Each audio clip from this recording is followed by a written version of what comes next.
Hi class, it's Miss Miller here, and today I would like to talk to you about a critical theory or a psychoanalysis of the superego. And this is going to sort of wrap up our three-part series of the human personality, where we talked about the id and Charlie's ego, and now we're going to discuss Charlie's superego in the excerpt from Flowers for Algernon by Daniel Keyes. The best way I could set this up is to sort of talk to you about your best possible self. I want you to think about if you could be the best you could be, what would that look like? Who would you be? What would be your super ego? Now my super ego, if I thought of my best possible self at this time in my life, it would be, man, I would be donating blood. I would be giving food to the homeless. I would run triathlons. I would get my PhD in English. That would be my best possible self. That would be my super ego. And I'm sure you're probably thinking about Charlie and what his super ego is and what is his best self and how did it evolve in this text. I want to give you some context just so you can reflect here. If you remember when we did the fever chart, you guys worked collaboratively to sort of select evidence from the text for when he was compliant on the y-axis. Now I want to replace that compliance with superego. And then if you look above, you'll see a great image of everything sort of put together. The superego is the angel on our shoulder. And then the ego is who we think we are, that we might be even deceiving ourselves a bit. And then the id is like that basic desire, not the best side of us, right? And so I also want you to think about the superego as knowing the difference between right and wrong, good and bad. Whereas the ego, remember, the ego didn't care about good or bad. It didn't make necessarily any judgments, just wanted to avoid consequences. Knew they had to satisfy the id, wanted to avoid consequences. Now the superego knows the difference between right and wrong, what is good and bad.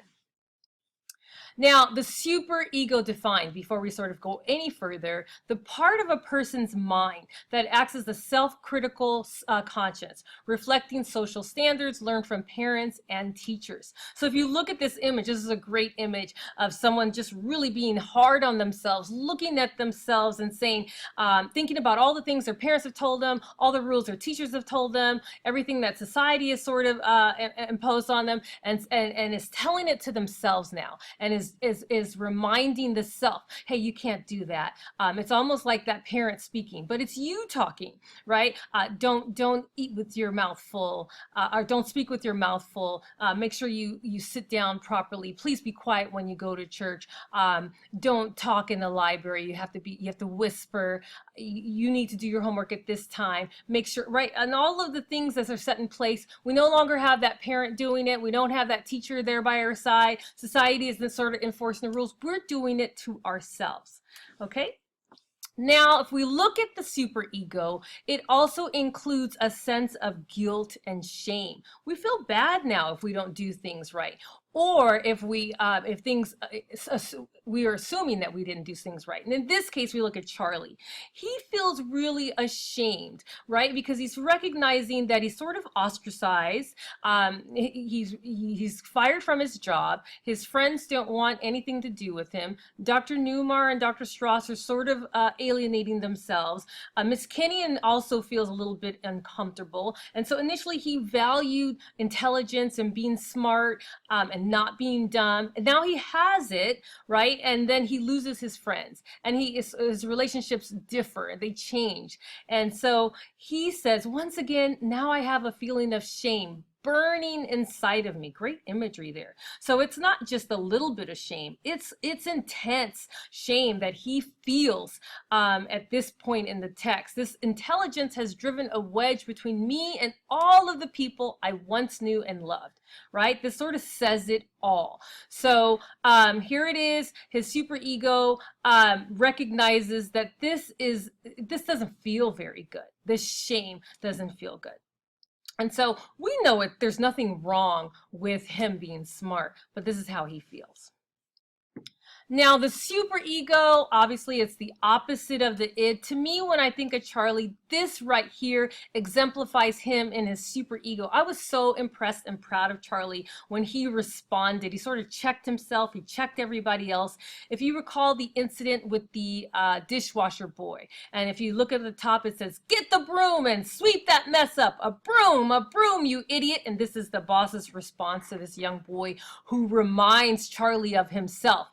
"It's in the kitchen. Sweep up all those pieces." The boy saw that he was not going to be punished. His frightened expression disappeared and he smiled and hummed as if he came back with a broom to sweep the floor. A few of the rowdier customers kept up the remarks, amusing themselves at his expense. So Charlie is totally triggered by this.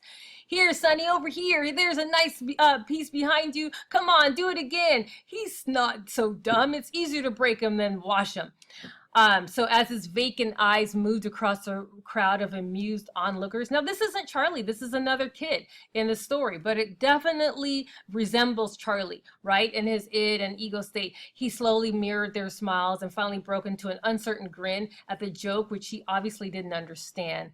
And here's Charlie. Right? He recognizes that this is wrong. I felt sick inside as I look at his dull, vacuous smile, the wide, bright eyes of a child, uncertain but eager to please. They were laughing at him because he was mentally retarded.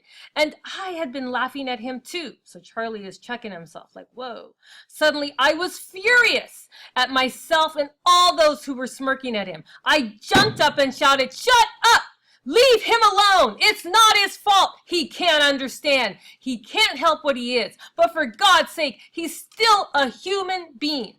Wow, Charlie. Wow. Right? I mean, you thought you were impressive when you were smart, but when you sort of said this took the cake. This was great. I was impressed with Charlie, and I hope you were too. So this is that angel side. This Charlie is recognizing that's not good.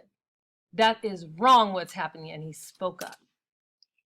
So we take a look again at the superego, and we see that the superego, these are the socially imposed behaviors. These are the parental instruction that we've had. All of these things sort of coming back to us, right? So we, obviously this is an excerpt from the text, so we don't know whose Charlie's parents are because we just have a small portion of the text, right? But we do know that the parental figures or the role models that he has, the closest to it would be Miss Kenyon, and then also Dr. Strauss, who I think he feels probably closer to than and Dr. Newmer.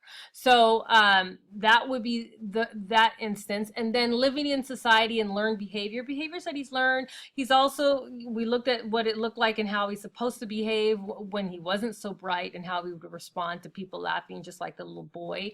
But living in society, what does it look like? What does that look like for him? I also want you to take a look, I want to sort of juxtapose or put side by side the ego and the superego. I wanted you to see the ego where Charlie is, he sees himself, and you see the image is sort of is not the most accurate perception, but he sees himself as dumb. He sees himself as the boy who cannot even beat the mouse. Right? He's got lots of friends, but then the superego is completely different. The superego, we've got Charlie. He's brilliant. He speaks multiple languages. He's smarter than Dr. Newmar and Dr. Strauss. He writes better. He speaks better. He's more articulate. He knows advanced math. Even Miss Kenyon starts to feel uncomfortable around him. This is him in his superego. This is him at his very best. Right? And people aren't necessarily that comfortable with him. They feel inferior to him. But that's him in his superego. And then we see the difference when it's just the ego, right?